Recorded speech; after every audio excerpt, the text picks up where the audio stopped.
ዳግም እንግዲህ የገነት የእናቷን ጎረቤት ፀሐይን እንግዲህ ሁለመናውን ከእናቱ ፊት ወስዶ አዋርዶ አንገቷን ሴት አደረጋት። ምክንያቱም በባህሉና በእናቱ መካከል ነገሮችን እያቀባበለች አደጋ ላይ እናቱን እንዳደረሰችበት የተረዳው እንግዲህ በቤት ውስጥ ብሌንና እናቱ ጋር ቁጭ ብለው በመወያየት እያሉ ነበረ። ድንገት ስትመጣ ስታይ ወይኔ ውርደቴ ይሄ ልጅ ዛሬ ካለ ያዋርደኛል ቶሎ ልውጣ ብላ ስትል አንቺ ምን አባሽ ልታደርጊ መጣሽ እዚህ ቤት በማለት ነበረ የጠየቃት። አንተ ማን ስለሆንክ ነው የምትከለክላት እያለች ገነት ስትከራከር፣ እማዬ አንቺ ያልገባሽ ነገር አለ ዝም በይ ይቺ የሰራችውን ስራ አታቂም ሲላት፣ እንግዲህ እንዴት ዋላችሁ ብላ ስትገባ ብድግ አለና አልጋ ላይ እንግዲህ አንቺ አላት። ፍጥጥ አለችና እሷም ተደናግጣ ስትመለከተው ገነት ምን ሆኖ ነው የተዋውቀው ነው ብላ ብሌንም ገነትም ዳግምን ፈጠው መመልከት ጀመሩ። ፀሐዬ ግቢ ጥሩ ሰዓት መጣሽ አለች ገነት ያላወቀችው ሚስጥሩን። ዳግም ግን ወይኔ ጉዴ አለች። ዛሬ ጉዴ ሊያወጣው ነው አለች። ይችን ሴትዮ ምን ልታደርግ መጣች እዚህ ቤት ውስጥ?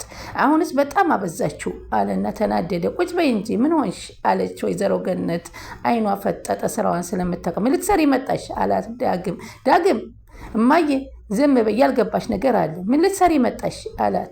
ጓደኛዬ ጋር አለች። ዝም በይ እናቴ ያቺ ጓደኛ አይደለችም፣ ሁለተኛ እዚች ቤት እንዳትመጪ አለች። ዳግም ስነ ስርዓት የለም እንዴ? እንዴት ትጮህባታለህ? እሷ እኮ ትልቅ ሰው ናት አለች ገነት። አንተ ደግሞ ማን ስለሆንክ ነው እንደዚህ የምትላት? እናቴ የማታውቂው ጉዳይ አለች፣ ዝም በይ አላት። አሁን መውጣት አለብኝ ያለበለዚያ ነገር ሊመጣ ነው ብላ ፈራች፣ ተደናገጠች። ይቅርታ ገነት ልጅሽ እንደዚህ ባለጌ መሆኑን አላወቅኩም ብላ ደግሞ ጭራሽ እርፍ እንዴ ውጭ እያለኝ በግድ አልቀመጥ ብላ ስትል፣ ነይ ግቢ ፀሐይ ቁጭ በይ እያየሽ ልጅሽ እንደዚህ እያደረገኝ አልገባውም እንጂ እኮ እኔ እንደ እናቱ ነበር የሚያየኝ። ዝም በይ እናቴን ልታታሊያት አትሞክሪ አለ። በማንም ወሬ እንደምታመላልሽ አላቅም መሰለሽ? እንደኔማ ከቤት ማስወጣት ቀርቶ አንቺን ሲጥ አድርጎ መጣሌ ትንሽ ነው ሲላት፣ ዳግም ብላ ገነት ባላወቀችው ነገር ዳግምን በጥፊ ስትል፣ እናቴ አላት። በጥፊ መታሽ አለ። አይኑን አፈጠጠ። ደግ ሁናል እናትህን እንደሆነ የኔ አሻንጉሊት ናት እንደፈለግኩ ማረጋታል። ብሌን ደግሞ ምንድን ነው ዳግም ከዚህ ሴትዮ ላይ ምን አይቶባት ነው? ምንድን ነው ዳግም ምንድን ነው ተናገር አለችው ብሌን። ሁለታችሁም ይችን ሴትዮዋን ከኔ ጎን ብታውቁ ነበር ምን እንዳረገ የምታውቁ አለ። እናቴ እሷን ያንቺ ጎረቤት ጥሩ ሰው አይደለችም ማለት ከዚህ በላይ እንዲህ እንድትናገር አልፈልግም። ምን አድርጌ ነው እኔ ልጅ እንደዚህ የጠላኝ አለችው። ለማንኛውም በእኔ ምክንያት አትጣሉ ብሄድ ይሻላል አለ። የት ነው የምትሄጂው አለ ገነት። መጀመሪያም የመጣሁት ሰላም ልበልሽ ብዬ ነው። ኧረ ጉድሽ እንዳይወጣብሽ ፈራሽ ወይንስ የምታወሪው ወሬ ያለሽ ደግሞ ይዘሽ የምትሄጂው ወሬ አላት። ለምን አትረጋጋም አለች ብሌን። ገነትም አንድ ነገር እስኪ ካሁን በኋላ ይሄ እኔ ቤት ነው እኔን እኔ የማዝበት እናቴ ምንም አልገባሽም ይቺ የማትጠቅም ሰው ናት ወሬ ማመላለስ ነው ብላ ስትለው አሁንም በድጋሚ በጥፊ መታችና አሁንም አንድ ነገር እንዳትናገራት አለችው። ሌላ በቀር በእድሜዋ እንኳ አታከብራትም አለችው። እናቴ ለእሷ ብለሽ እኔን በጥፊ መታሽ ለዚች ብለሽ አለ እና ተናደደ።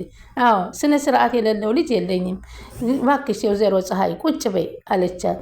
አዘነ ግን እሷ ማለት እኮ ለባህሉ ወሬ የምታቀባብል ናት ሲለው ምን አለችና ወይዘሮ ገነት ደነገጠችና በቁሟ ወደቀይ። ብሌንም በጣም አይኗ ፈጦ ሩጣ ገነትን ማቀፍ ጀመረ።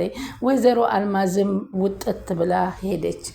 እንግዲህ ባለፈው እኮ ከባህሉ ጋር ቤት ድረስ ሄዳ ስትነጋገር ነው የደረስኩባት ብሎ ሚስጥሯን ዘረገፈውና እናቱ ስትወርቅበት እሷን ግን ገነትን አንዘባዝቦ ማንሳት ጀመረ።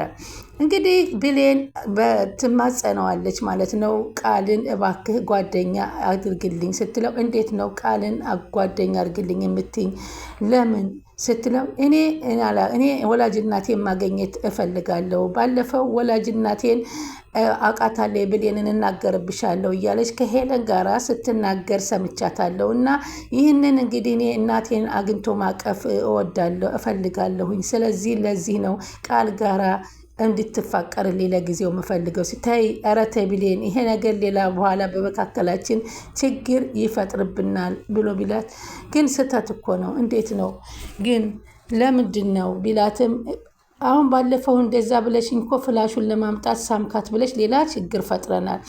አሁን ደግሞ ሌላ ችግር መፍጠራችን አይቀርም ቢላት፣ ችግር የለም እንዳትሳሳት ፈልገህ ነው፣ ለትንሽ ጊዜ ብቻ ነው አፈቀርኩ ብላ ቀረብልኝና እናቴ ማን እንደሆነች ለወቃት ስትለው፣ እናት ስታጎርሰኝ ስታቅፈኝ ማየት እፈልጋለሁኝ በማለት ይናገራል።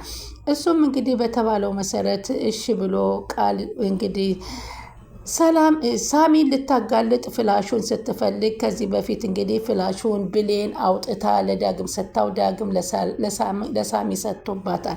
ሳሚን አሁን እስር ቤት ልታሳስር እንደ በኃይሉ ፋይል ፍለጋ ደጭ ደጭ እያለች ስትሮጥ ፋይሉን አጥታው ተናዳ ጨጓራ የተቃጠለ በሳሚ ምክንያት እያለች እንግዲህ ሰላም ወደ ቻናል የተከታታዮች ሰላማችሁ በያላችሁበት ይብዛልኝ። ለቻናል አዲስ የሆናችሁ ሰብስክራይብ፣ ላይክ፣ ሼር እያደረጋችሁ አበረታቱኝ አደራ። ቀጣይ ፓርቲ ይዘንላችሁ መጥተናል። በዚህ ፓርት እንግዲህ አልማዝን ዳግም ግልጹን ለእናቱ ለገነት ሚስጥሩን አውጣቶ ነግሮባታል። እንዲሁም ደግሞ ሰላምም እንግዲህ ሳሚ ደውሎ በበኃይሉ ስልክ መስሎት ጉዱን ሚስጥሩን ፍርጥ አድርጎታል ማለት ነው። አሁን ብሌን እናቷ ማን እንደሆነ ለማጣራት ስትፈልግ ደግሞ ዳግምን ከቃል ጋር ጓደኛ እንድትሆን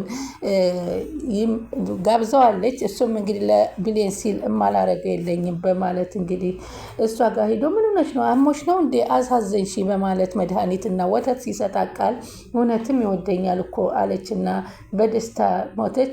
ምንድነው አንቺ ራስሽ የኔ ቆንጆ እኮ አልከኝ ችግር አለው አለ። አይ የለውም በጣም ደስ ብሎኝ ነው እንጂ የኔ ቆንጆ ስላልከኝ አለች ቃል። በጣም ደስ አለኝ ተንከባከበኝ እኮ ዳጊ ለኔ መጣልኝ ማለት ነው በማለት አንተ እንደዚህ እኔ አንተን ለራሴ ለማድረግ ነው የምፈልገው በማለት እንግዲህ ብዙ ነገር ሆነችበት። በዚህ ጊዜ ትቀፍ አድርገው ሲሳሳሙ ድንገት ሰላም ብቅ አለችና እንዴ እነዚህ ልጆች ምን እያደረጉ ነው አለችና ስታያቸው እንዴ ይሄ ዳግም የብሌን ጓደኛ አይደለም እንዴ የብሌን ፍቅረኛ ሆኖ እንዴት ነው በሁለት ሴቶች ላይ የሚጫወትባቸው ብላ ተናድ። ወይኔ ይቺ ልጅ ምን ማድረግ ይሻለኛል እንደ አሁን የሌላ የሆነን ሰው ለምን የራሴ ይሁን ብላ ትላለች። እሱስ ባለጌን ለምንድን ነው እንደሚያደርጋቸው ሁለቱንም ሴት ባንድ ላይ ብላ ሰላምን ባላወቀችው ነገር እንግዲህ የተናደደች እያለች ከፊቷ ላይ ወይኔ ፈጣሪ ድረስ ምንድን ነው ደግሞ ጭራሽ ሊሳሳሙ ነው አለችና ሊሳሳሙ ሲሉ ተይ ይቅርብኝ አለና ግላ ለማስመሰል ብሎ ቀስ ብሎ ግንባሯን ሳም አረግ። ተረጋግተች በኋላ በደንብ እንጫወታለን አላት። እንዴ መቼ አሁን አሞሽ ነበር ተሻለሽ አይደል አሞኝ ነበር እንዴ አለች። ህመሙንም ረሳችውና ከዛ ተነስቶ እሱ ሲገባ ሰላምም ጠጋ አለችና ወደ ልጇ አንቺ ምን እያደረግሽ ነው አንቺ ምን ስትሰሪ ነው ያየውሽ አለች። ምን ሰራሁ ማየ እናቴ ምን ሰራ ምን እያደረግሽ ነበር ከዳግም ጋር ያው ትንሽ ጨጓራዬን አሞኝ ስለነበረ ሐኪም ወተት መድኃኒት ታዲያ በቤት ውስጥ የለም ከመቼ ወዲህ ነው አንቺ ለአንቺ መድኃኒት የሚያመጣልሽ የጨጓራ መድኃኒት እኮ ቤት አለ አለች። ምን ሻል ማየ ጨጓራ የተነሳብኝ እና ምንድን ችግር አለው ቢያመጣልኝ ዳግም ደግሞ መድኃኒት ይዞልኝ መጣ ሰማያለሽ አለቻት። የብሌን ጓደኛ ነው ሌላ ነገር ማሰብሽን አቆሚ ነግሬሻለሁ አለቻት። ኦፍ አለች። ደግሞ ለምን አሁን ምን አሰብኩኝ ደግሞ ብሌንም ብትሆን እህቱ ናት። ስለዚህ ሁለቱ እህትና ማች ምንም የሚያደርጉት ነገር የለም። ስለዚህ ለእኔ ነው የሚሆነው አለች። እንደሱ አልሽ አለቻት ሰላም። የኔ ልጅ ሊጠቀምባችሁ ፈልጎ ነው ሳስበው በሁለታችሁም የተጫወተባችሁ ነው። ይምጣና እኔ ልኩን ነው ዳግምን የምናገር ማም እኔ እሱን ከተናገርሽው እኔ እናንቺ ያበቃልናል። ዳግም በጣም ነው የምወደው በየትኛውም መንገድ ቢሆን እኔ ለራሴ ማድረግ እፈልጋለሁ በማለት ቃል ተናግራ ሰላምን ወደ ውስጥ ገባለች። በጣም ገረማት ቃልም ብሌንም እባክሽ በዚህ አይሆን ሌላ ዘዴ እንፍጠር ነገ ከቃል ጋር አንድ ነገር ከመጣ እንጣላለን ብሎ ቢላትም እኔ ነግሬያለሁ ለብሌን በፍጹም እናቷን አልነግራትም ስትል ሰምቻታለሁ። ስለዚህ ይህንን ለማገኘት እኔ ከማልፈልጋት ሴት ጋር መሄድ አለብኝ ብሎ ቢያስጠነቅቃትም እባክሽ ሌላ ዘዴ እንፍጠር አሁንም እያለ በተደጋጋሚ ቢነግራትም ፈቃደኛ አልሆነችም። ትልቅ ችግር በኋላ ይመጣብናል አለች። ምንም ነገር አይፈጠርም በጣም ቀላል ነገር ነው ቃል አንተን ስለምትወድ ሁሉንም ሚስጥር ትነግርሃለች። ከዛ ስለ እናቴና እናቴ ማን እንደሆነች ትነግርሃለች። ባለፈው አልማዝ እንደዛ እንዳልሆነች ነግረሃት የለም? እናቴ እንዳልሆነ ነግረህ የለም? አሁን ደግሞ እውነተኛዋን እናቴን ትነግርሃለች አለችው። ለአንቺ ምንም ነገር ቢሆን አደርጋለሁ አላልከኝም? በላሁን አድርግልኝ፣ ይህን ብቻ አድርግልኝ አለ። ከአንተ ውጭ የምቀርበውና ማምነው ሰው የለኝም ስትል እባክህ ስትል ተማጸናች። ከእናቴ ጋር አገናኘኝ፣ ግን እኮ እትዬ እናቴ ትመስለኛለች በማለት ስትል እንግዲህ ላንቺ ስል በቃ እሺ ምንም አላደርገው ነገር የለኝም ሲል በእውነት አላት። አዎ ላንቺ ስል ምንም ነገር ማድረግ ስታውቂው ነው፣ እወድሃለሁ እሺ አለችው። እሺ እኔ ቆንጆ እኔም እወድሻለሁ፣ ደግሞ ማዘርን ሄደሽ ያት በማለት ነበር ወደ ማዘር ሂዳ የነበረው። አሁን በስከ መጨረሻ ሳሚ ደግሞ እንግዲህ ደውሎ ለሰላም ትልቁ ሚስጥር አፍርጦታል። የኃይሉን ስልክ ደውሎ በኃይሉ አርፈህ የማትቀመጥ ከሆነ ለሰላም ሚስጥሩን ሁሉ እነግርብሃለሁኝ ሲለው፣ እሷ ደግሞ ምንድን ነው ሚስጥሩ የሚነግረኝ ስትል ቃልን የእሷ ልጅ ያልሆነችውን ያንተ ልጅ ነው እያልክ የምትጫወትባትን እነግርብሃለሁ ስትል፣ በጣም እንዲሁም ከተናገርኩ አይቀርማ ሁሉንም ጠቅልዬ ልናገር ብሎ እንግዲህ ሰላምንም ብሌ ልጇ መሆኗንም በጆሮዋ ነግሯት እንዴት ይህን ይሰሩኛል በማለት ላይ ነው ያለቀው። እውነት ሰላም እንግዲህ ይህንን ሰምታለች? ከብሌን ጋር ያለውን አምና ትቀበለዋለች ወይንስ ቃልን እንደምን እንደዚህ እንደሚያደርጉት ጠይቃታለች የሚለውን ቀጣውን እንግዲህ አብረን የምንከታተለው የሆነ ስለምትከታተሉኝ ከልብ አመሰግናለሁ። ላይክ ሼር እያደረጋችሁ አበረታቱኝ።